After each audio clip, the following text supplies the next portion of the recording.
All right, everybody, thank you for being here, and a huge welcome to our two visiting artists, Theiss and Kristin L. Theiss. Appreciate you both being here, and now I'd like to turn it over to you to kind of introduce yourselves and tell us about your process. So go ahead whenever you're ready. Okay. Kristin, do you want to begin or do you want me to start it off? Go ahead. Okay. All right. Well, I have a clock in front of me so I can at least time myself so I won't go over. I won't run into your time. Hi, everybody. Thank you first off for having us virtually at Columbia Basin College and our work to be seen virtually through your gallery and your website. My name is Chris Theiss, and I've been working as an artist designer for my entire career, and it's been now probably 30 years or so. And I've focused primarily on ceramics, but I've also done a lot of kind of commercial artwork, which has been primarily two-dimensional. I've done a lot of illustration, and my background in education really kind of started in illustration, and then I kind of moved into object making and 3 dimensions and ceramics. And that's kind of where my education kind of left off, where I kind of studied with Robert Arneson at UC Davis and got a degree in studio art back in the day. Since school, I've been teaching and also working as a commercial artist for many of those years, trying to essentially kind of make a living and have a creative life. That's been kind of my goal. I work, again, like I said, primarily in ceramics, but it really is grounded in drawing. Drawing really is I think my first artistic love, and something that I still, I'm always really thinking about, even when I'm doing my ceramic work. And it kind of really plays a big kind of part, a big role in ceramics. I really did find that ceramics allowed me to basically have surfaces that I could then draw on that went beyond just a two-dimensional single plane, and I could kind of really have more fun basically by making three-dimensional forms that I could then draw completely on. So that's my kind of background, and I'll turn now this over to my wife to introduce herself. Okay, so my name is Kristin, and I have a degree in painting and drawing from a local college, Central Washington, which is over where you guys kind of are, sort of. And then I went to graduate school at the School of Visual Arts in Manhattan for 2 years with an emphasis in studio art. And then I moved back to my hometown, which is Mount Vernon, because I ran out of money and I was looking for jobs. And then I got a sabbatical leave position at Skagit Valley College, which is where I met Chris. And I was teaching drawing and painting. And I don't know, as an adjunct faculty member, it's kind of hard to figure out how to work that situation. So I'd worked a lot of nonprofit jobs in addition to teaching, and then started my own business in about 2005, I believe.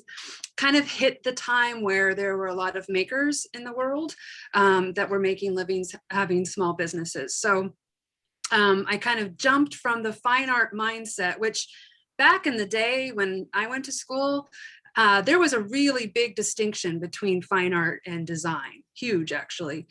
So much, there was a big distinction between graphic design and fine art in our building. I couldn't really even go into the graphic design room because they were afraid to get dirty or something. But anyway, that was before computers.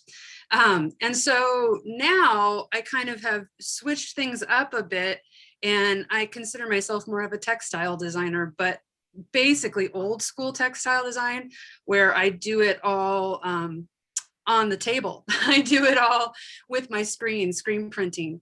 I don't lay it all out on the computer or anything. So it's kind of, what I do is kind of the equivalent of like slow food, slow lifestyle, do everything by hand. And over the years, we've kind of incorporated what Chris does with his ceramics. So he has a ceramic line of vases and things that are more functional that go with the textiles that I am working on. And we don't sit there and think about what we're doing and as far as how they work together. It's just that we're literally around the corner from each other. And I think our palettes naturally work together, and shapes, like I may see a shape he's working with and pull it into my textiles, vice versa. Some of the other pieces that I have in the show are collage pieces, and I love collage. Can I interrupt Yeah. just for a second? Okay. Yeah. Since what you're talking about is kind of our topic number 3. Yeah, you Let's wrote just- this thing. let's I'm not just- probably going to let's read. just roll. Let's just roll with it. Let's roll with topic number 3. Let's start there. Okay, topic number 3. So when you're done, I'll address design versus fine art. Okay. Right. So I guess I jumped from who are you to what are you, didn't I? Well, you jumped right to design versus fine art. Yeah, sorry about that. Well, it's relevant and as It far all as, is. It all is. yeah, as far as my background, because trying to figure out how fine art plays into everything is tricky. And I see you put an image up there. Thank you. So that I started drawing with thread with my business as a drawing tool, as something that kind of set me apart. It was sort of my, I don't want to say gimmick because that's not what it was, but it's kind of my thing, how I draw. So I would do free motion sewing, which is one continuous line on the sewing machine to create these images, like the bird there. That was one of the images that I then screen printed on t-shirts for my business. The swan neck is also, a swan was an image I used as well. And to incorporate everything in on a collage, I'm also pulling from screens that I've used in other things. I just kind of go rogue. I don't know what I'm doing, and I enjoy that a lot. I also enjoy putting stitches in there using my sewing machine. I enjoy taking big risks to the point where I could ruin everything in a second. To me, it just keeps it, I don't know, from being cute, I guess. I don't know. I'm not sure if that's why I do it or not, but I enjoy keeping it on that edge of not knowing what's going to happen. I don't like over planning, because in my head, I'll over plan it. So I kind of enjoy jumping into things that I can't over plan. I'm taking too much time. Chris, what do you have to say about that? You're not taking too much time at all. So I think you're really kind of talking about kind of like working intuitively. Right? Yeah. That's kind of how you, when you're working with collage, Yeah. Right. make those decisions kind of more on an intuitive level, right? Right. And I do that with my designs for screen printing as well. Right.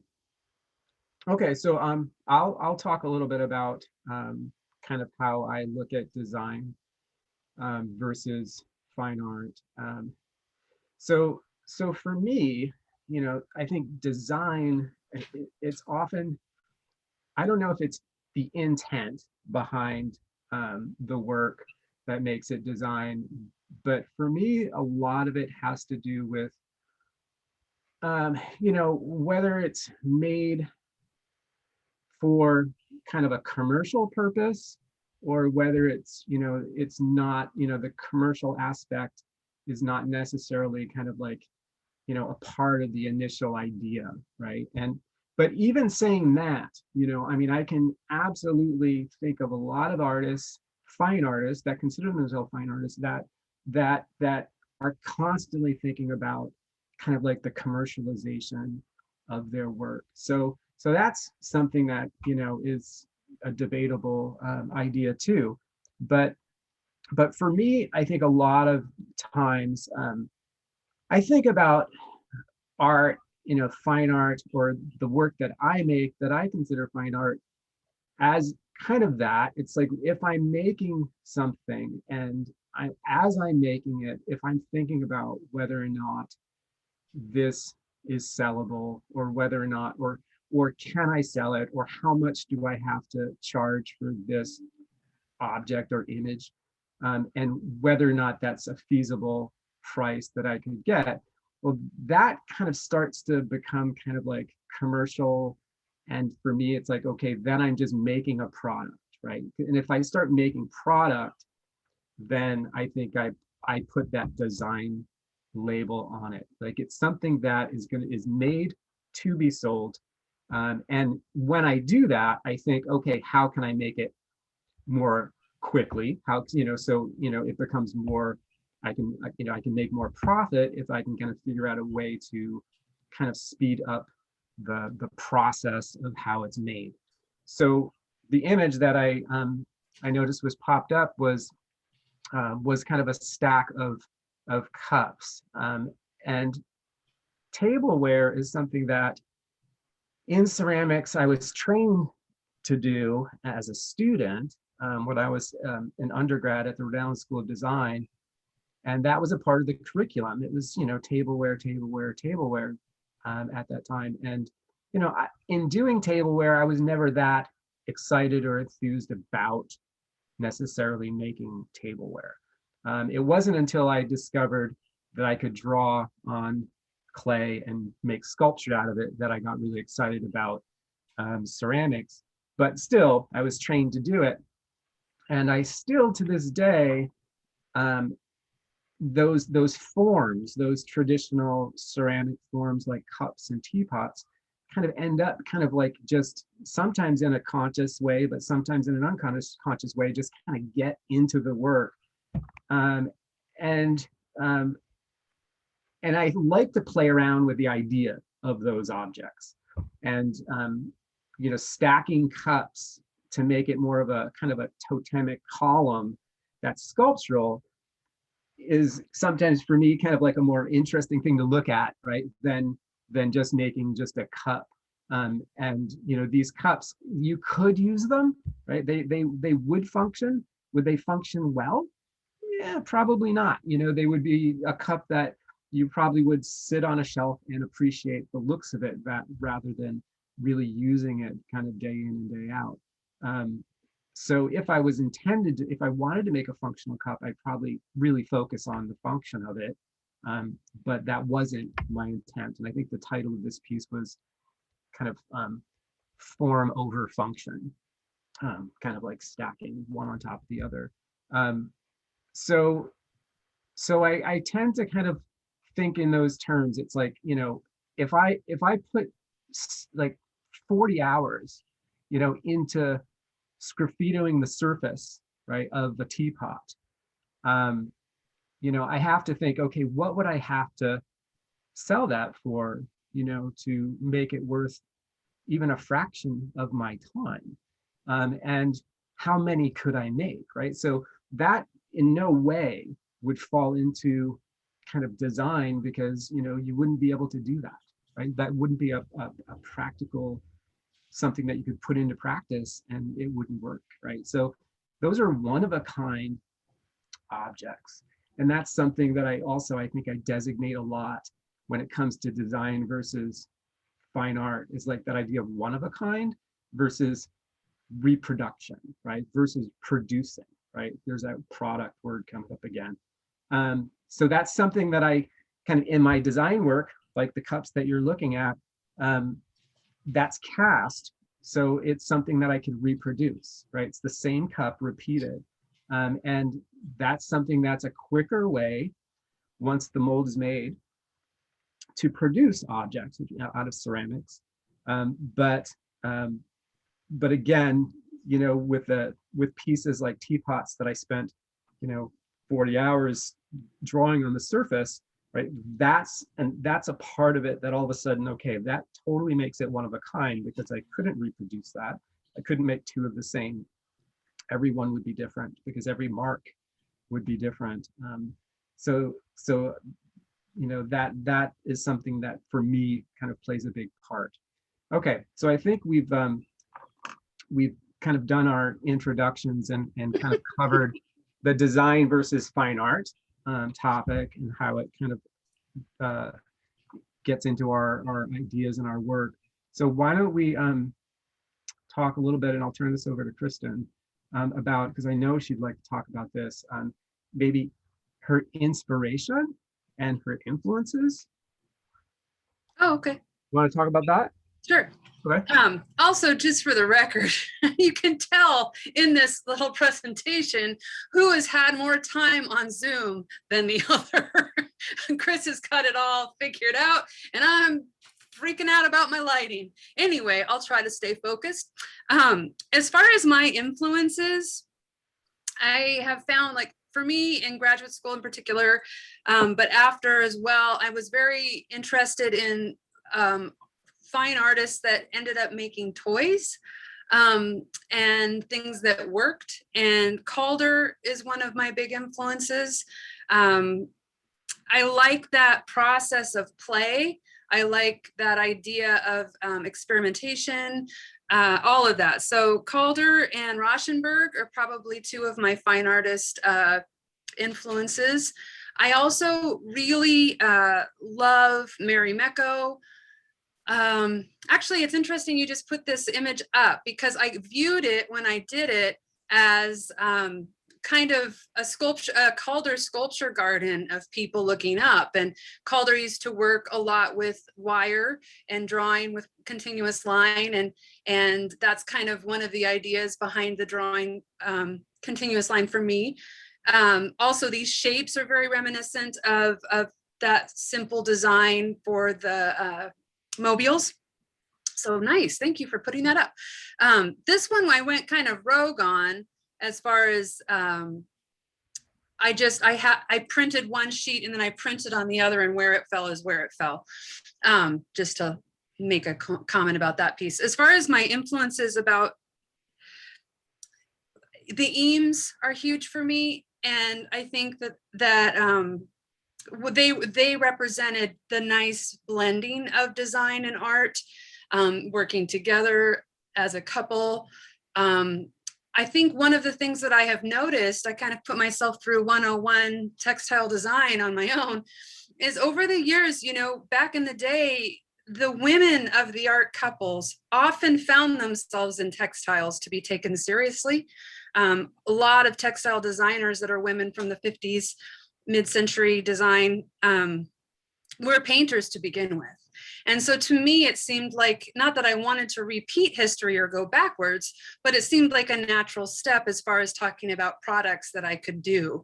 You can make things from your fabrics. And one of the things that I found interesting is that a lot of times the male component of the couple was either like an architecture design person, a furniture design, and the woman would fall into the category of making like curtains and things. And I just recently found myself in a situation where I started making curtains on a table that you can't really see, but not very big, by hand, which is wonderful and nerve-wracking all at the same time. Because if you make a mistake, what are you going to do?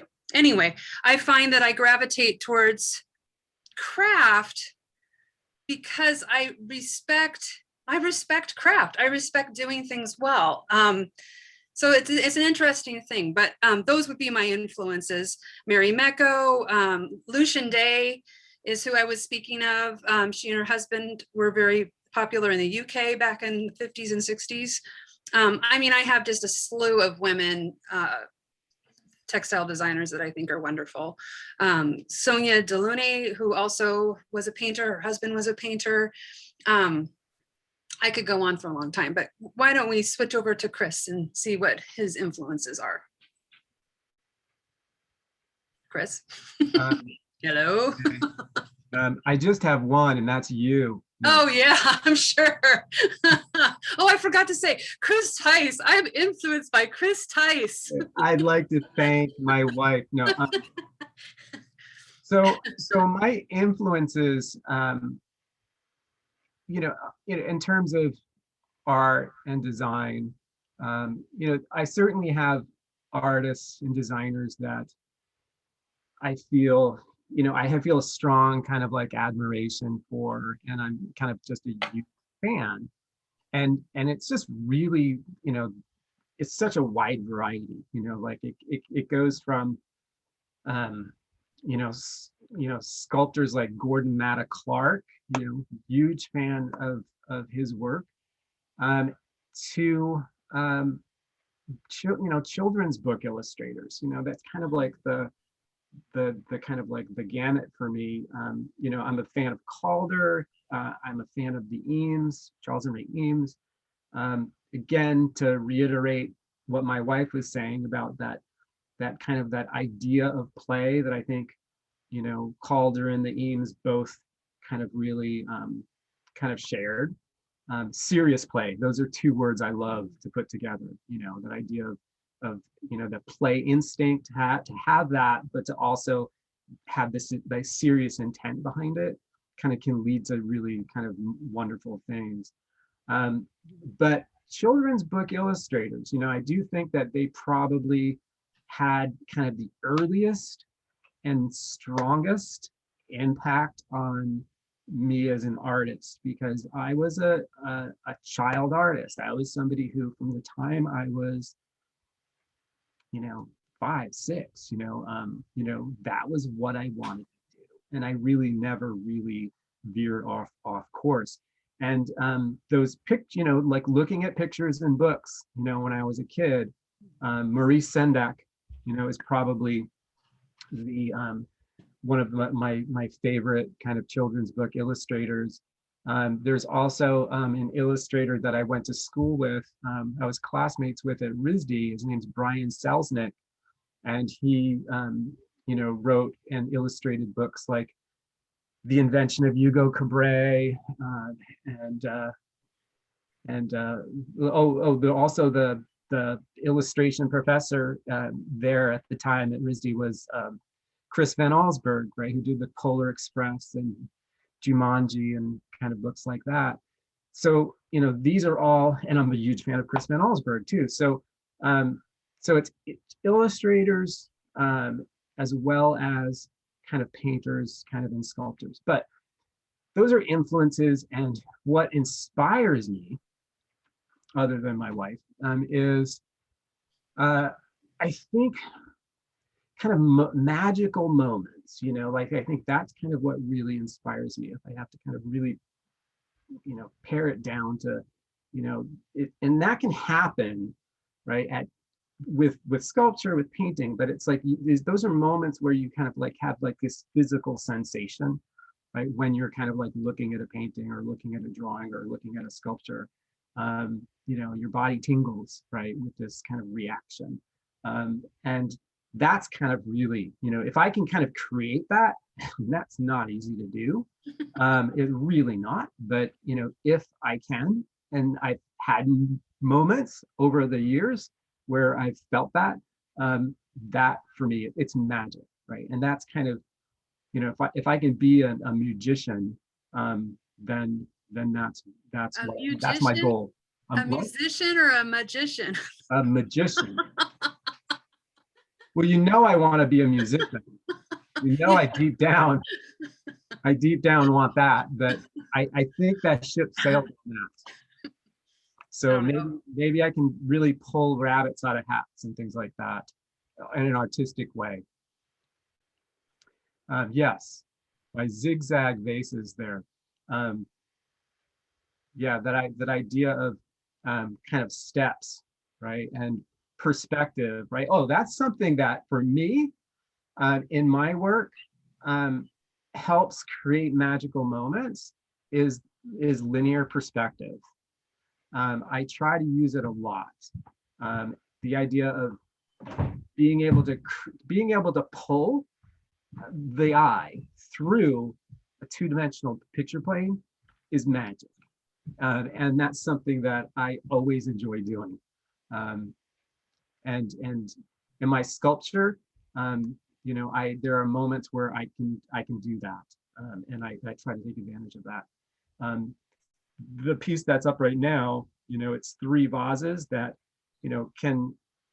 can live on their own, but boy, when you place them side by side and you kind of see the negative space, right, that's created, kind of mimicked in between them. Interestingly enough, these were created to conserve on kiln space, like the idea so that they could nest together and take up as little shelf space as possible, because we have a small house and we have very small studios. So when we make things, we have to really think practically about how much space they're taking up, right? So, and when I fire things, I always think about, how can I, again, not waste any kind of space inside that kiln. So I started making objects and forms that would take full advantage of every kind of available kind of square inch of kiln space. So that was one of the practical reasons for these to exist, but visually they're pretty interesting as well. Okay, so why don't we move on to technical and creative processes, right? I know we've touched on some of those things already, but I'll turn this over to Kristin, and maybe she can just start talking a little bit about her technical, what do you do? What do I do? Yeah, what do you make your work?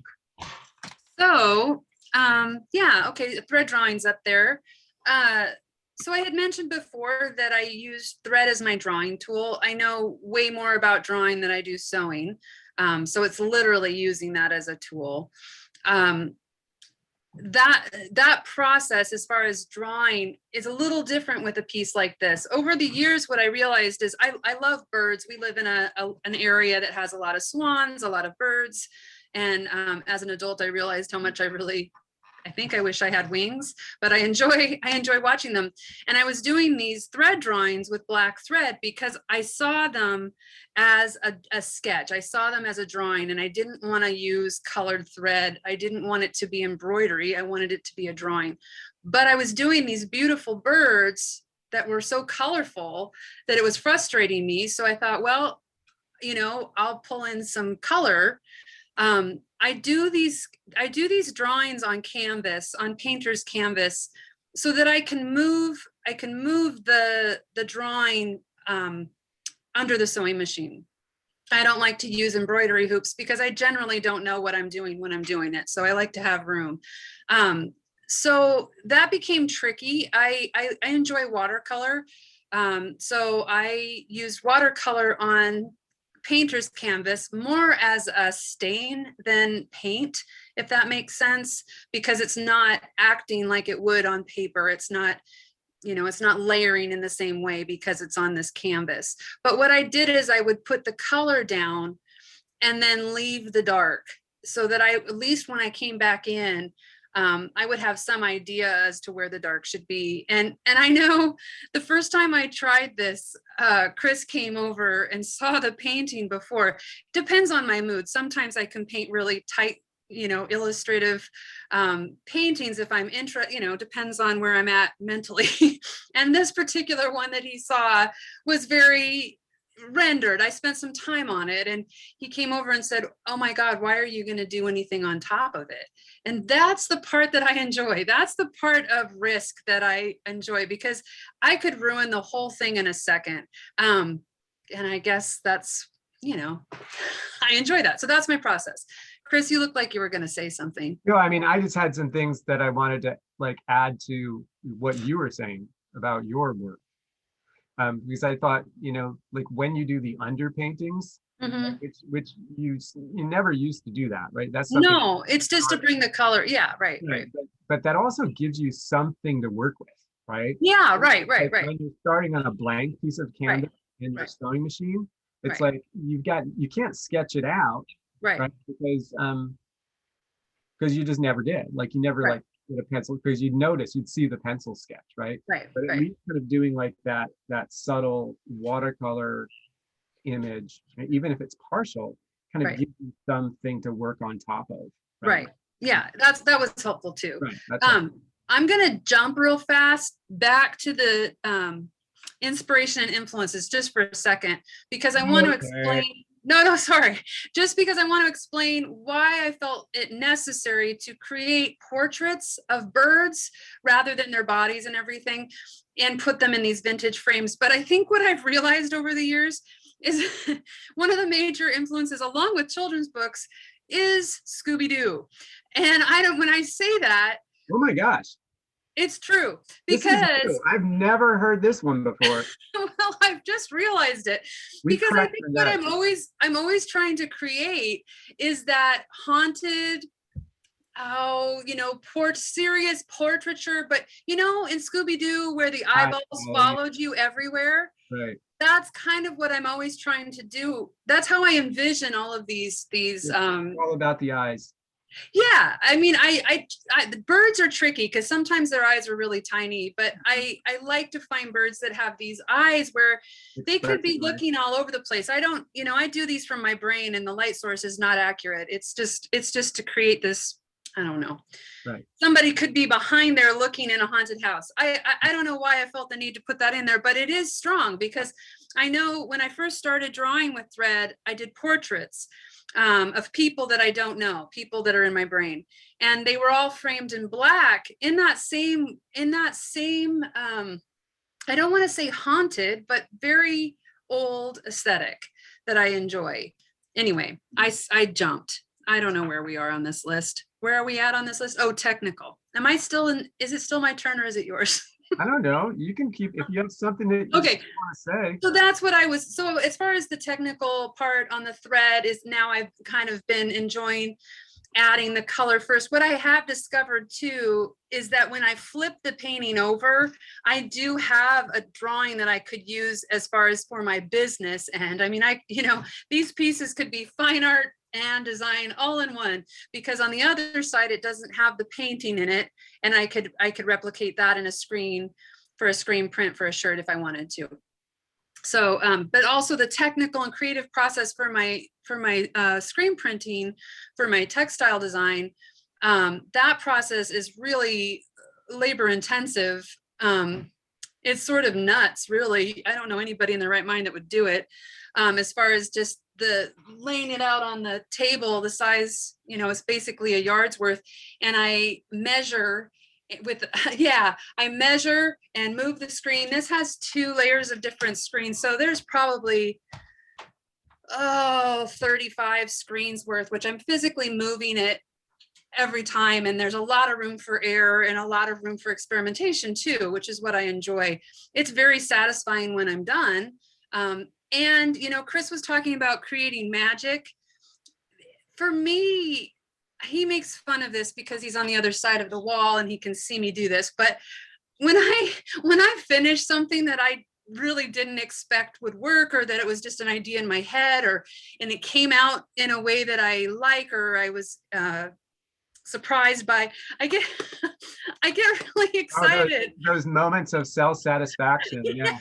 And I don't know that if it's magic for anybody else, Mhm. but for just a glimmer of time, it's magic for me. And that is part of my, I'm so yeah, good. it's not that I think I'm so good. It's that I was satisfied. I was surprised. And, I know. that I would say is a huge part of my creative process, because I've got to keep it going. I've got to keep interested. I've got to keep that enthusiasm there, or it just becomes just work. a task that's boring. Right. It's just work. Yeah. And I'm sure you realize that, it's not that I'm making fun. No. It is funny to watch, I'm sure. It's just that I'm jealous. My eyes are usually crossed too, so there's that. I'm jealous because I don't have those moments in the frequency that you do. Well, and that goes back to, right? I mean, the way I set up what it is that I do is I create opportunities for those moments a lot, because I give myself total flexibility, and a lot of stuff I'm working out as I'm going. So I don't know how I don't plan it out. And I think for me, the goal is to get into that bubble where I have no idea what time it is. I'm just going, and I don't know. I don't over plan it. I want those moments. I need those moments to keep going, really. not in the big sense, keep going, but I keep feel like going. we need a song right now. We need I'm not going to break into song, song. but it's important to enjoy what you do. I think it's important to wake up in the morning and want to go down to the studio. And I think it's those setting up those kind of, what am I going to do today? How's this going to turn out? Moments kind of help me with that. I don't know.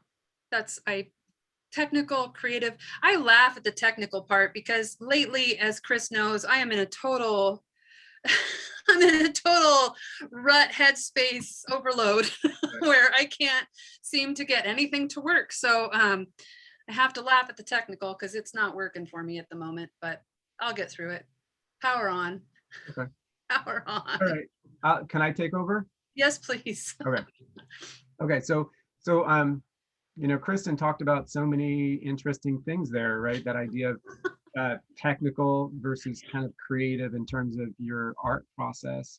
And yeah, I think sometimes, I think when we're just focused on technique, right? And the technical aspects of making whatever it is we're making, it's hard to get, I think, excited and enthused about that, right? I mean, you can kind of, you can get excited when you do something that, better than you did the last time you did that same task, right? Like you could probably kind of enjoy a little bit of like accomplishment, right, by doing that. But I don't think creatively you necessarily feel like you've really accomplished a whole lot. Unless you're doing kind of like you're doing something that's really, really new, right? Something that you've never done before. And then all of a sudden, I think you can get really, all of a sudden, super excited about what it is. So for me, I mean, I do the casting process, but I also hand build. I think all the works that are in the show are example of casting.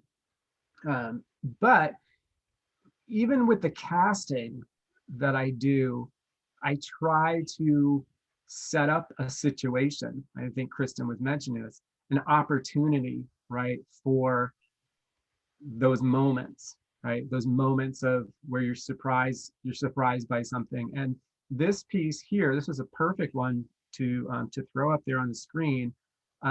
It's based on this idea of modules.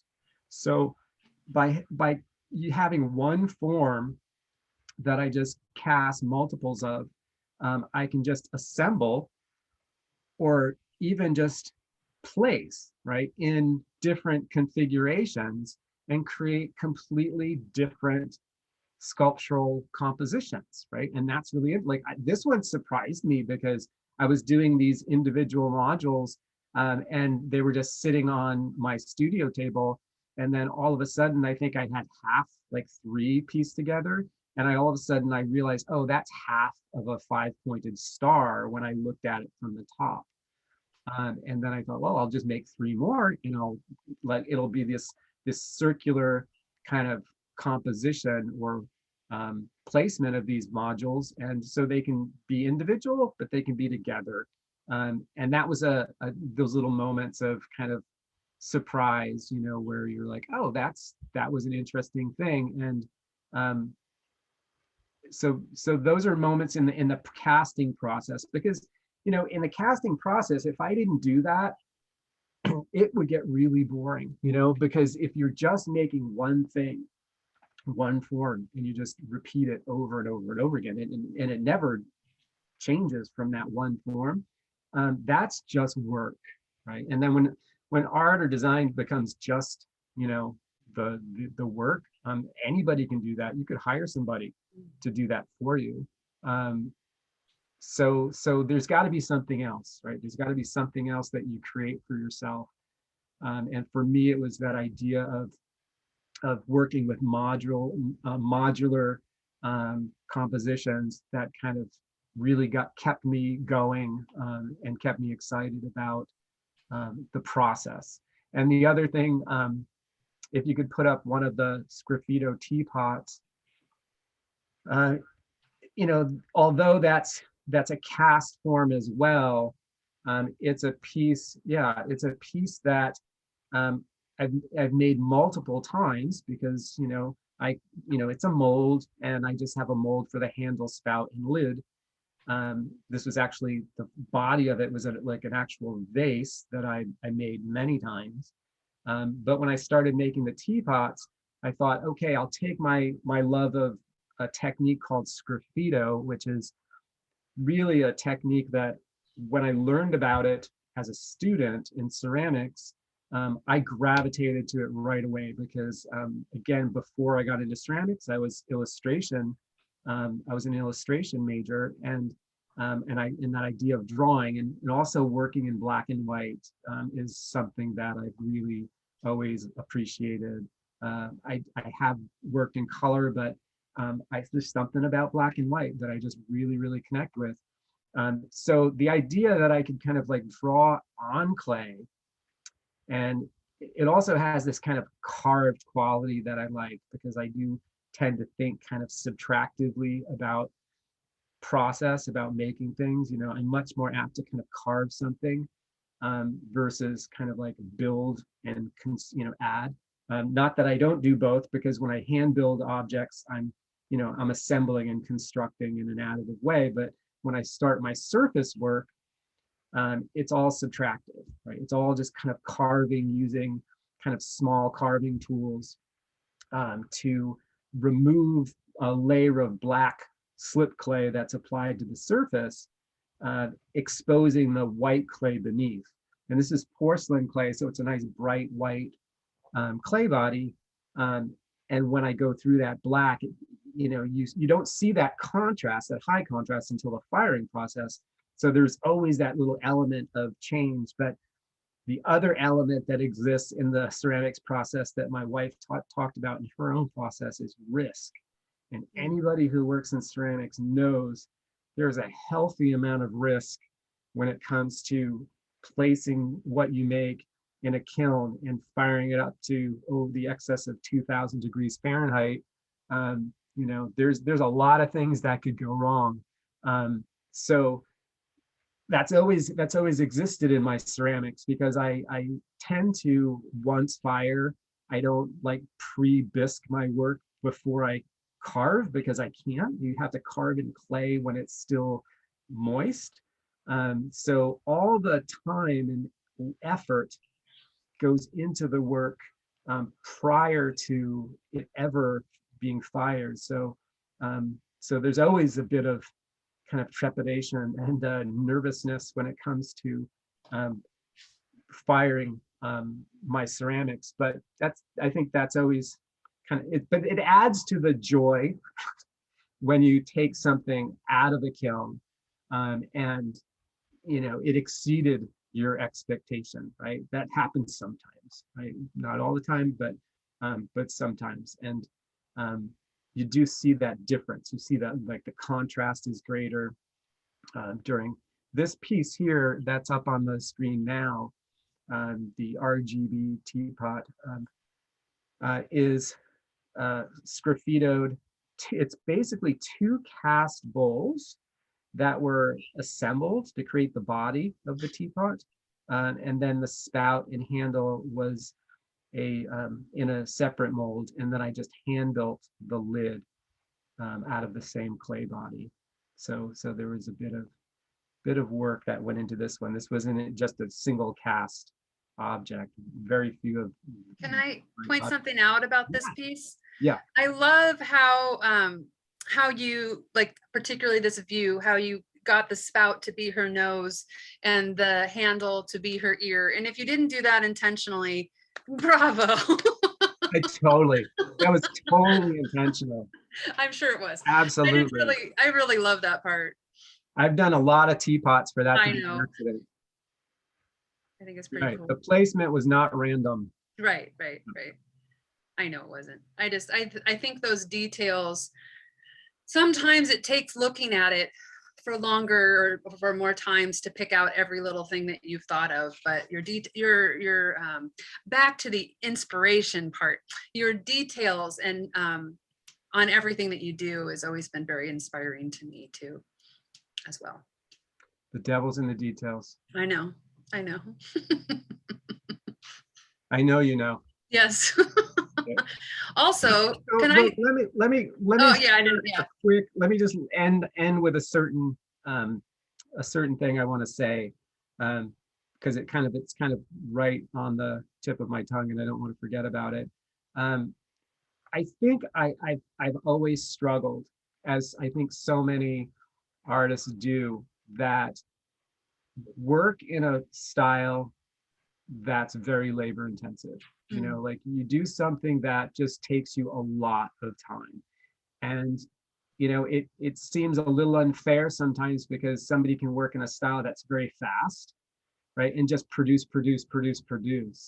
Um, and and it's not like, like the person who makes things quickly, it's not like their work is less valuable, right? It's like it for some reason it doesn't work out that, because your work is more labor intensive, it doesn't bring up the value of that work necessarily. And I've always kind of struggled with that. And I oftentimes think about ways, oh, can I make my process or make my work quicker and make my work faster? It's like I'm trying to, but I've come to the point where I've realized, and I've had conversations with other artists about this, that it's like, if you do that, you're really kind of just fighting who you are as an artist. Right. Yeah. You're Yeah. I was just gonna say. what makes you special, right? So Right. so you really should just embrace that. Yeah. Embrace kind of like that quality, right? That the fact that you can kind of bring that level of detail to your work.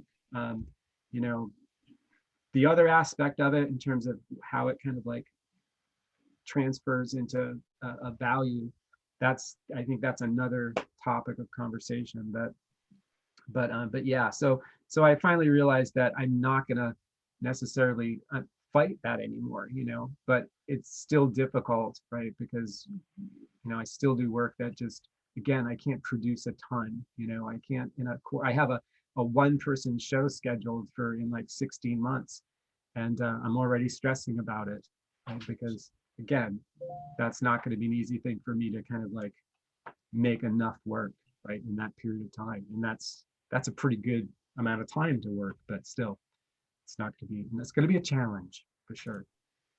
Anyway, so back to you, Kristin. About what?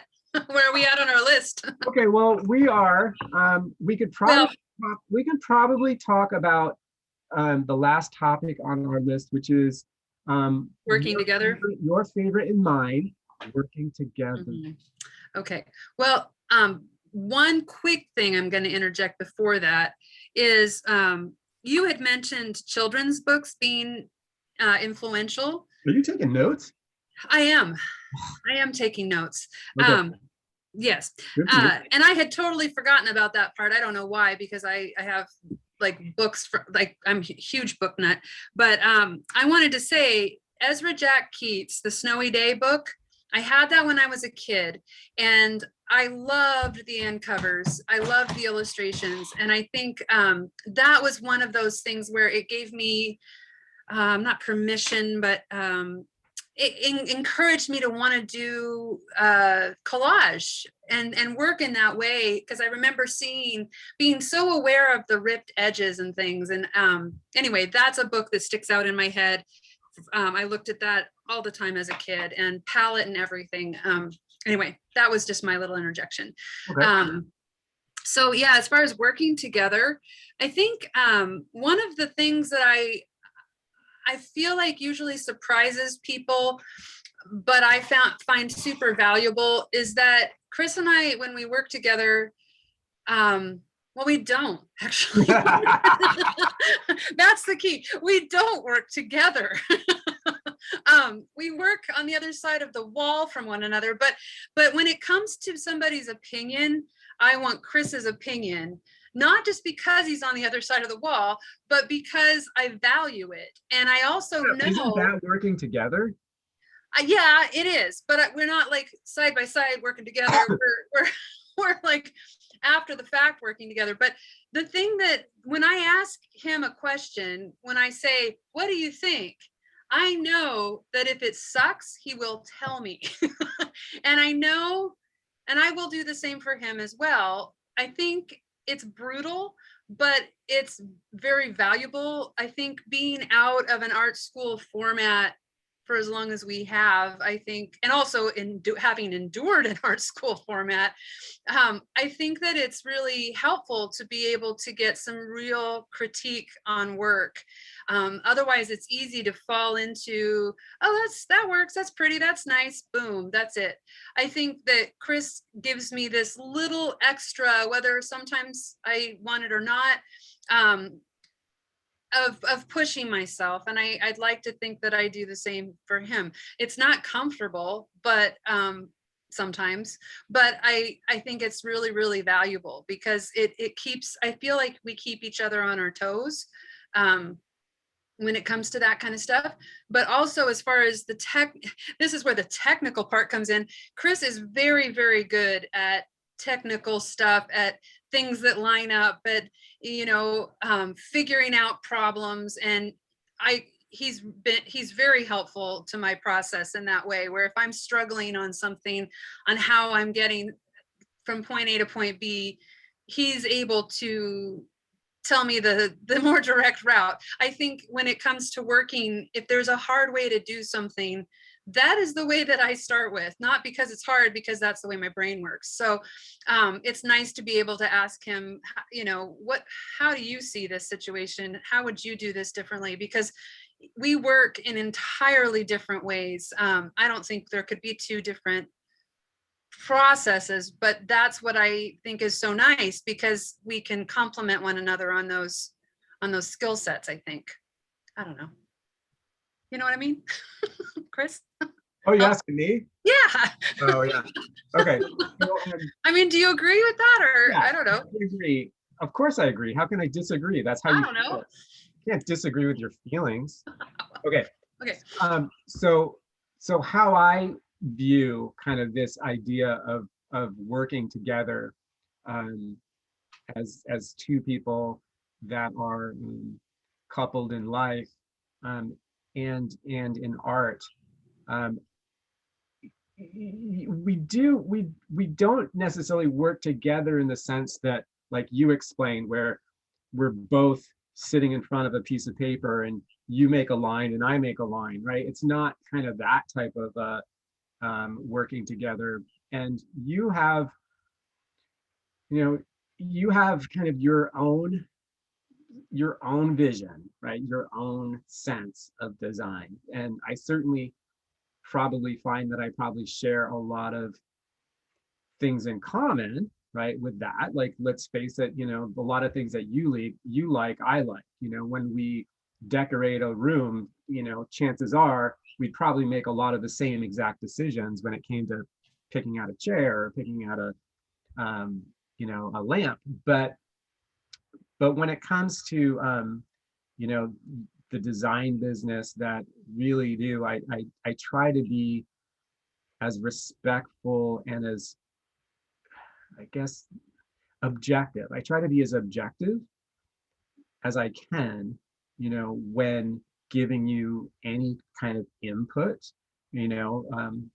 as far as, like, I try to think, okay, this is your vision, and I'm just trying to make sure that I give you the best advice I can give you based on what it is that you are trying to achieve, right? Um,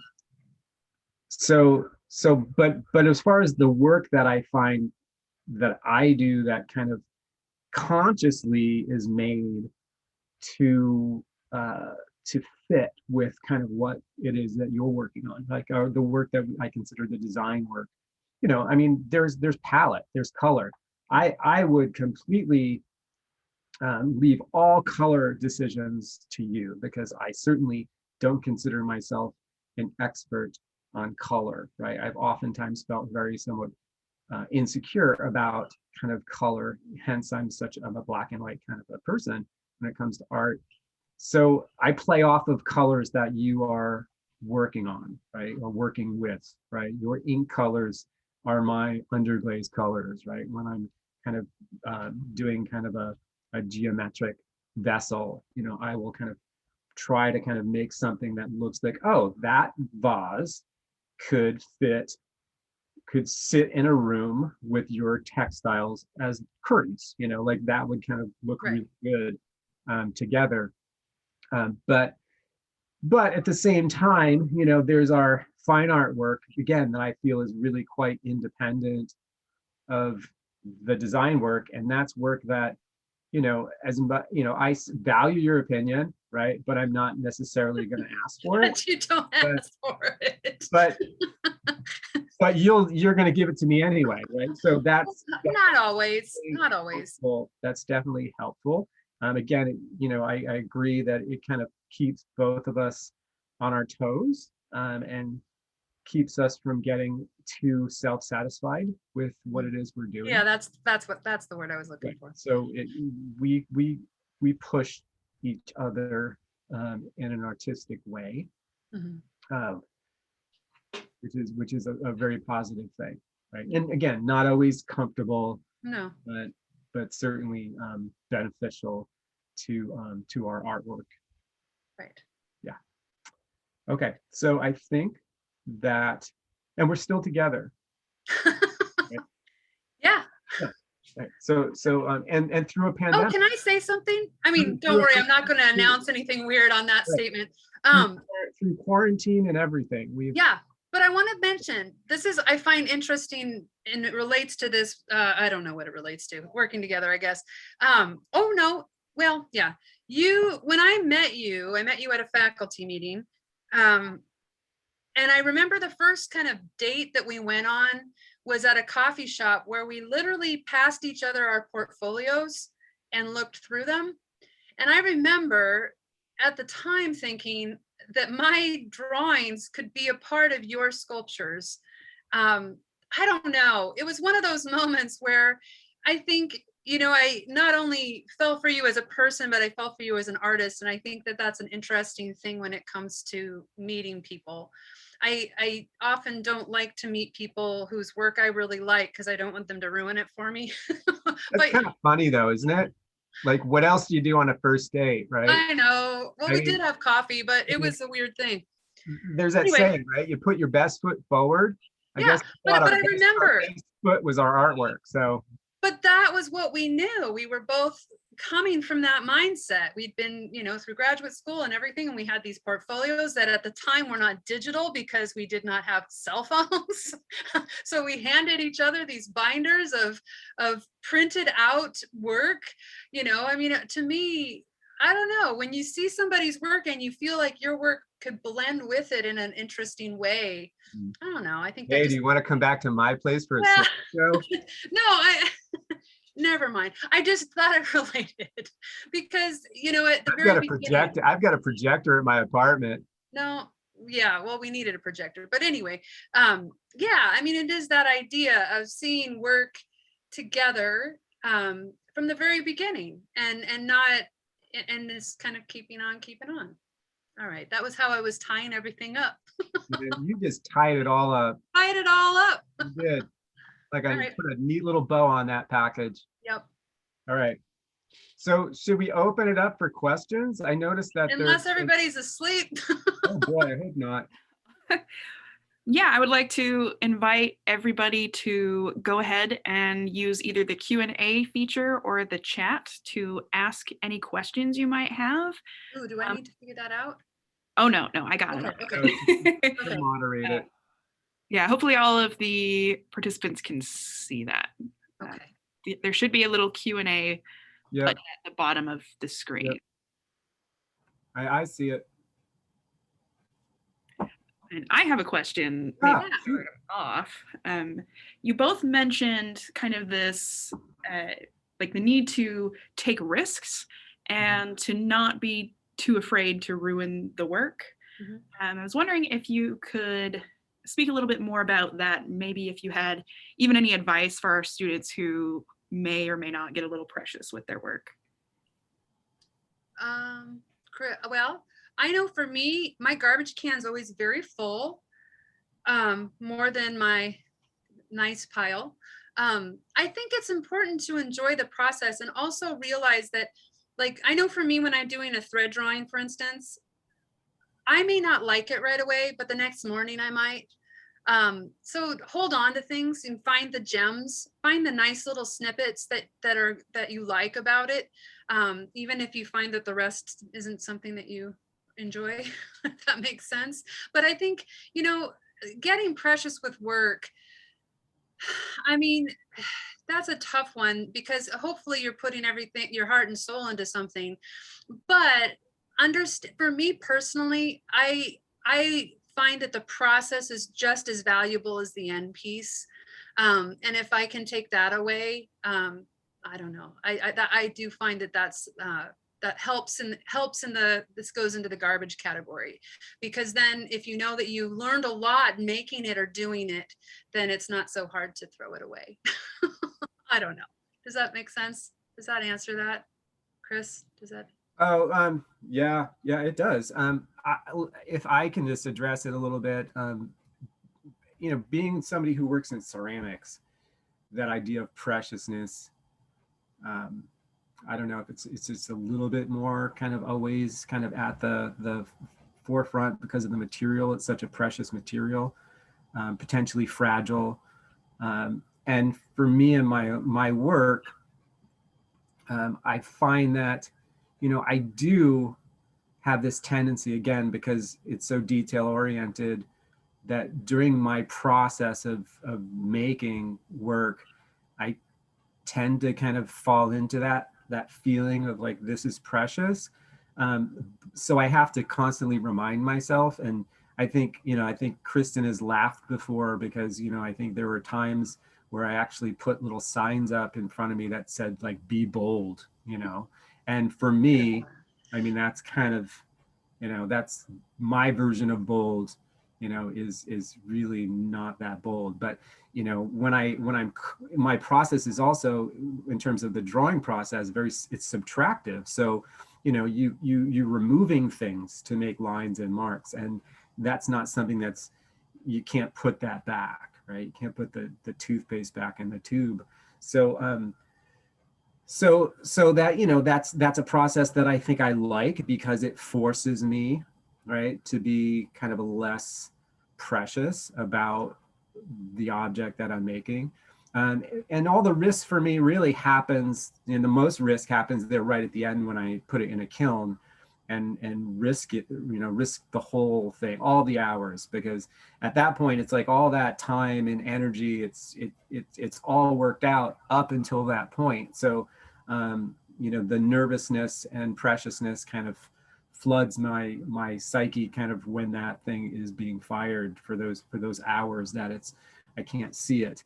I only see kind of like the orange glow inside the kiln.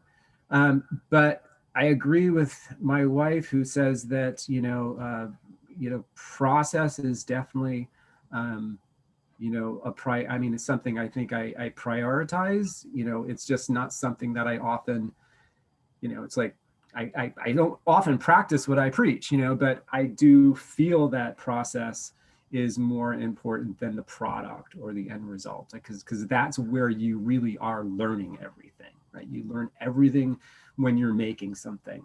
And I think one of my favorite quotes was, I think it was a Dubuffet quote, where, you know, he talks about, you know, the end result, or the finishing an object is the least exciting part Right, of right, the process, right? right. It's making it is what's exciting, and the end is not nearly as exciting. So I think that's kind of where I stand on that.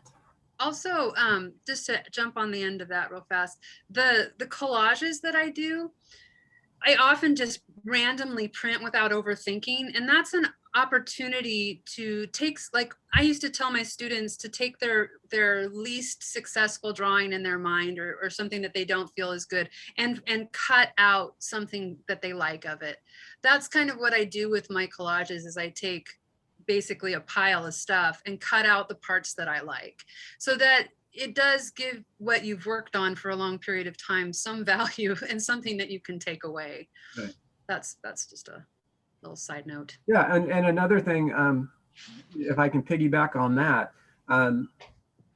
you know, when I'm making a piece of sculpture and I'm doing all this kind of like sgraffito drawing on the surface, you know, any part that I had somehow pretty much planned out in my mind, like before I started, like if I had a really clear vision of what I wanted it to look like, and it ended up looking like that, I'm not that excited about that part when I'm done. The parts that I'm always excited about at the end are the ones that I had no clear idea what I was going to do, right? Because I figured it out during the process, right? Those are the ones that end up being exciting, right? Because that was the unknown, that was the mystery, right? And figuring out those kind of like those mysteries or things that you can only do during the process of making something, and versus, you know, having it all mapped out, right? And then just making it, right? Because if you have it all figured out,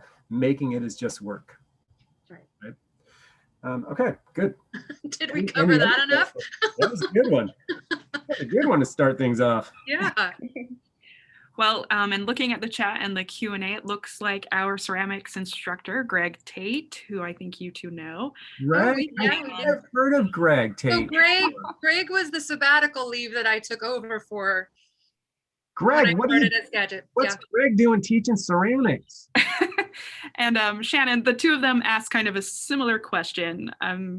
Greg put it as, love your new work. Are you two going to work on a joint piece? Well, he's upstairs. Our joint piece. Oh, right. Yeah. Our son. I don't know. I don't know if we are. I mean, I don't know if we are. Yeah, I don't know. I don't know. I'm not sure about that. I'm not sure about that either, but maybe. Right. Well, we kind of did with the little vases that you had some of my pattern on. Right. I mean, because I think that idea of collaboration, right? It's kind of like it has different ways. There's just different ways of kind of like blending two individual ideas, right? Right. The idea of like, you know, your palette becoming a part of my ceramics, that's kind of a collaborative kind of combination of the two of us. But I don't know whether we get more collaborative is questionable. Like, I'm not sure if that's. I think after a year of COVID, really, we might have already gotten there if we were going to do it. Yeah, I think I would agree. I think if that was going to happen, it probably would have happened. Might have already. Yeah. Yeah. Not to say never. Never say never. Never say never. And another question, this one from Daniel. He asks, since you were a young kid, what job did you want, or was art your end goal? Art was not my end goal at all. But I was always making things, and I did want to be a teacher for a while. And so art got me there for a bit. And I actually wanted to work for a big magazine. When I was in high school, I wanted to be the photographer and writer for a magazine. I mean, I was all over the place. I had a double major in English, double major as well. But why I ended up with art was not because I wanted to be an artist. And I actually don't have a difficult time calling myself one. I consider myself more of a maker. But I realized in college that I kept gravitating towards the art classes because I was learning all of my other subjects through art, because I'm a visual learner. And at that time in school, I don't think that teachers had really figured that out yet, that whole idea. So for me, I found art as a way to explain everything else and make things and figure it out. This wasn't my end game, but I'm happy that I'm in this boat in a sense, because I've learned so many things through the making process. So I don't know. That's my answer, Chris. Chris, you always did. He has a slide presentation. Well, not always. Too. Not always. No. But I mean, I do. I do have like a art portfolio that goes back to about age 4. Yeah, I do not. And I was pretty much set on being an artist of some kind, right? From about that age. But I think there were a couple other professions that I I obviously saw myself doing, because I have artwork where I actually portrayed myself as a policeman helping an old lady across the street. So that was one thing. And then an airline pilot. So a policeman and an airline pilot were probably like one day desires when I was about maybe 4 and 5. But other than that, it was pretty much kind of going to be an art related profession of some kind. And I still don't know what that is, but it's an art related profession of some kind. Right. And I'm still looking. Yes, me too. And I hopefully I haven't found it yet. Well, yeah. Set design too. I wanted to be a part of making movies at one point in my life, like sets and backgrounds and stuff. Right. All right. Good questions. Good question. A question from Rachel asks, have you ever kept a piece that you were not happy with, but that other people enjoyed? Oh, Let me look around the studio. yeah, right. Yeah, I'm sure. Although I don't know that I've ever really I don't know that I would know if someone was happy with it. I mean, that sounds really pathetic, doesn't it? I throw things away quickly though. So it's like, I don't know if I wasn't happy with it, I probably would have thrown it away. But like that, but with design and things, I may have held on to a screen, an image that I didn't love because it was like my top seller. So in terms of more of a design mentality, yes. As far as fine art, I don't know. Probably would have thrown it away. I don't know. Well, But like I said, I don't have opportunities where people are telling me, oh my gosh, I love your work. I don't hear it, so I wouldn't know to hold on to it. for me, if somebody really liked it, I probably wouldn't have it. Like I probably wouldn't have it anymore. Right. But beyond that, if I try not to keep work that I don't like or that I'm not satisfied. There's very few pieces of art that I've made that I actually have. Very few, and I like it that way. There's always, I think, in the course of a career, certain memorable pieces, that, in hindsight, if I had the space, maybe I would have wished not to have maybe let those go, but that's water under the bridge. And but you still have documentation, and as long as you have documentation, there's still evidence of those. But there are pieces that there are plenty of pieces that I made that I still have that that nobody would want. That's the other thing, right? Those are things that, okay, like, well, then what do you do, right? And what do you do with work that you don't want to look at, nobody else wants to look at, but yet it exists? Those are the sad things. Well, I also think at our age, we've moved. Well, we haven't moved from this house, but a lot of work gets kind of filtered out when you're making more space to work or whatever, regardless of whether you like it. In the end, I guess you throw those pieces out, which is, it's kind of sad. It's always sad to throw away art. Yeah. Right. Yeah. But, better than have them exist out there in the world if you don't like it and you don't want it to exist anymore. Best, I guess, to eliminate it from existence. Did we answer that question enough? I think we might have. Okay. Okay, we've got one from Jocelyn, who asks, how long have you known each other? Well, I can put a date on that. I'll let you take that one on. Well, I mean, my sabbatical leave position that I took was in 1996. And I met Chris in 1996 at a faculty meeting. So So 1996. 96. We got, 96. well, we got married in 99. Mhm. Few years in between. I don't know what that was. Right. We knew each other. Right. Right.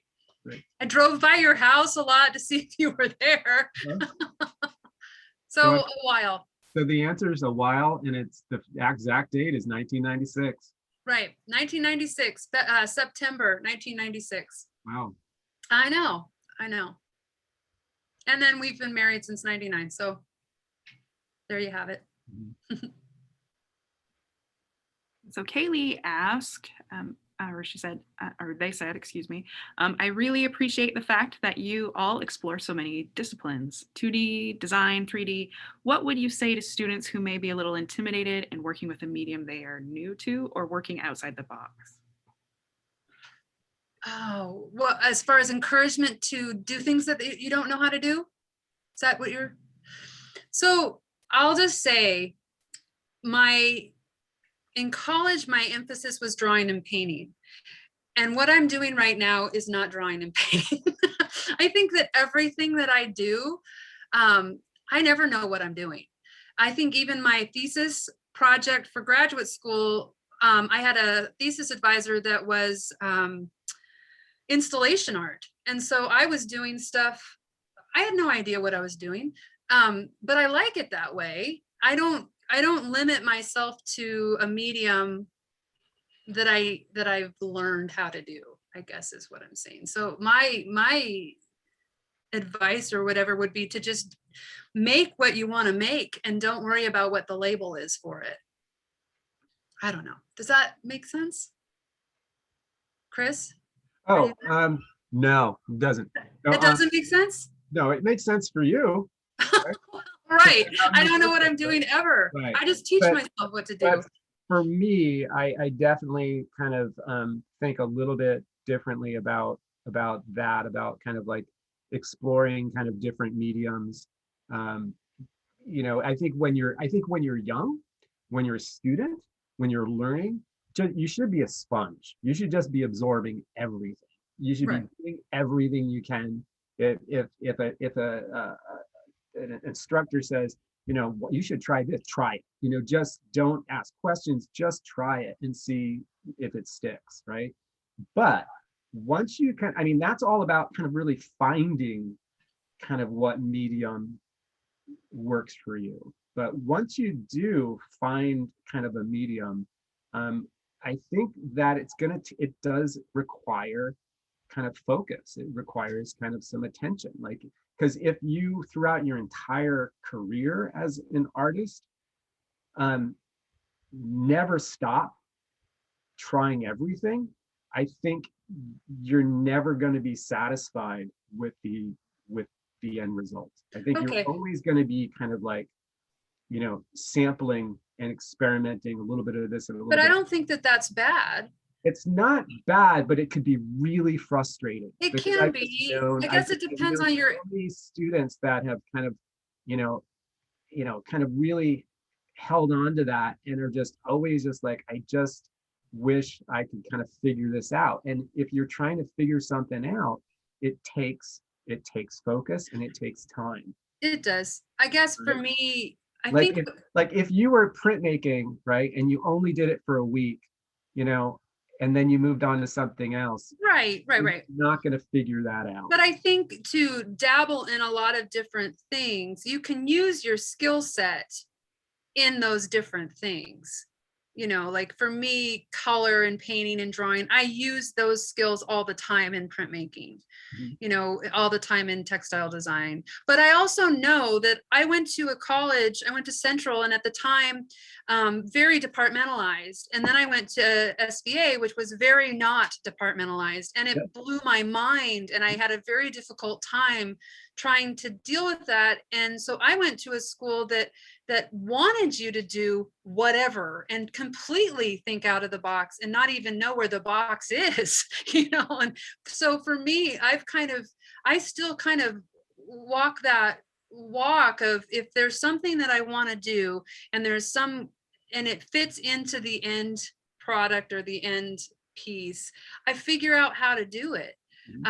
It doesn't always take a short period of time, but I allow myself to entertain it. And I know I'm from the mindset of feeling like it needs to have labels, and that's a hard thing for me. I know I love photography, but I didn't have the money for a fancy camera, and that was before computers. So it's like I didn't really go that route, but now I won't call myself a photographer because I didn't major in it. So I know it's hard to break away from those Yeah, things. right. I think you're really talking a lot about kind of labels, Right. That's what I mean. But I mean, putting thinking yourself out in of the like box. specific boxes and stuff. And that's not what I'm talking about at all, because I'm from the same kind of lineage of departmentalized schooling to completely kind of like think outside the box Yeah, schooling. right, right. So I I guess the key totally is just, understand that process, but I guess what I was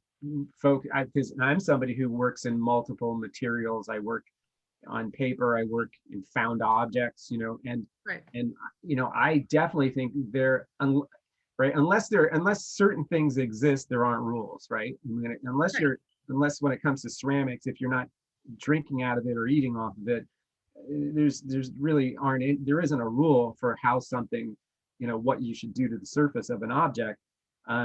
So anything does go. But what I'm saying, in terms of, getting somewhere, right? Like making progress, Right, right, right. that sometimes it really does, you almost have to impose limitations on yourself in order to make steps in a forward direction.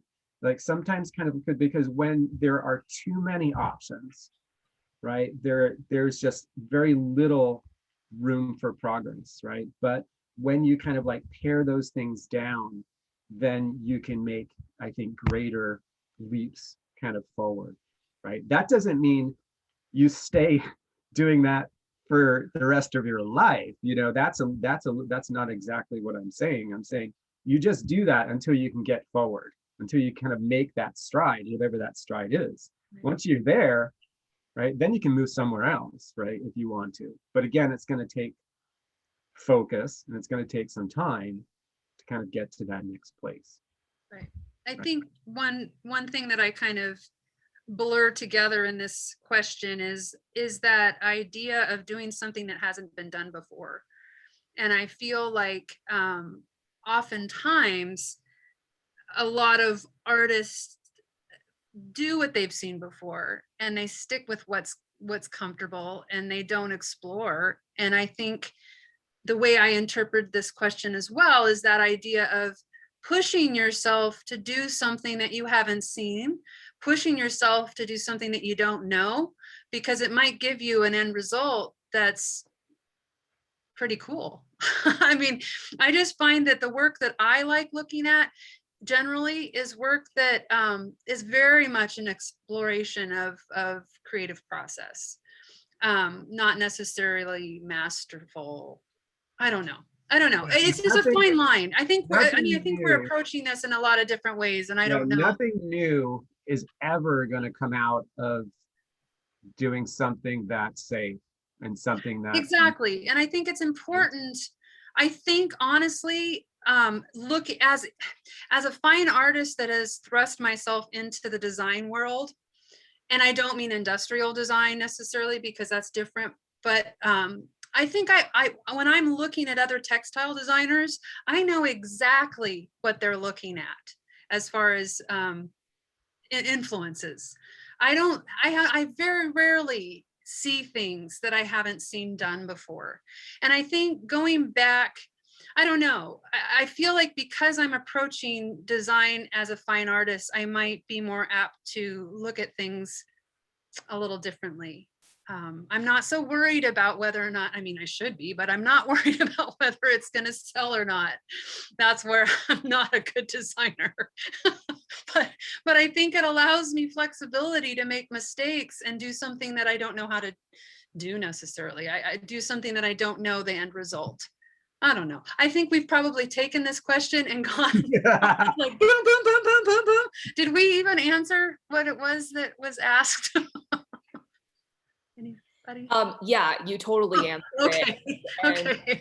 I actually really enjoyed the discussion because it's just an example of how you can go so many different ways, and there's Yeah, just right. one path to explore art or to work outside your comfort zone. It really depends on where you come from too. So, Right. and Kristin, I also came from a very similar discipline. I went to undergrad at University of Wyoming, and they're very much like about Yeah. a specific discipline. They're very much about traditional technique. Mhm. And then I went to grad school at WSU, and they were very interdisciplinary and very conceptual. So there was a lot of like the boundaries suddenly disappeared, right? Yeah. So Yeah. it was an interesting, like, it was almost like a culture shock too. Yes. So it totally, Yes. so I really appreciated both Yeah. of your, both Chris and your interpretation of just working outside the box. And it's, for me, it's always different for every piece. The Right. process is always different. So I actually really appreciated the discussion a lot. Oh, good. Good. See, this is how it is in our studios all the time. We cover so much ground. Right, Chris? Absolutely. Yeah. Well, we are just about out of time, so I think we can go ahead and call it there. I really appreciate both of you sharing your practice with us and your experiences. And I want to thank everybody who attended, and have a wonderful day. Yeah, thank you so much. It was really fun. Everybody. Yeah, thank you. Thanks for having us. Yeah, see ya. Is that what you're supposed to do at the end of Zoom? I know, we all wave. Oh, okay. That's not what you're supposed to do.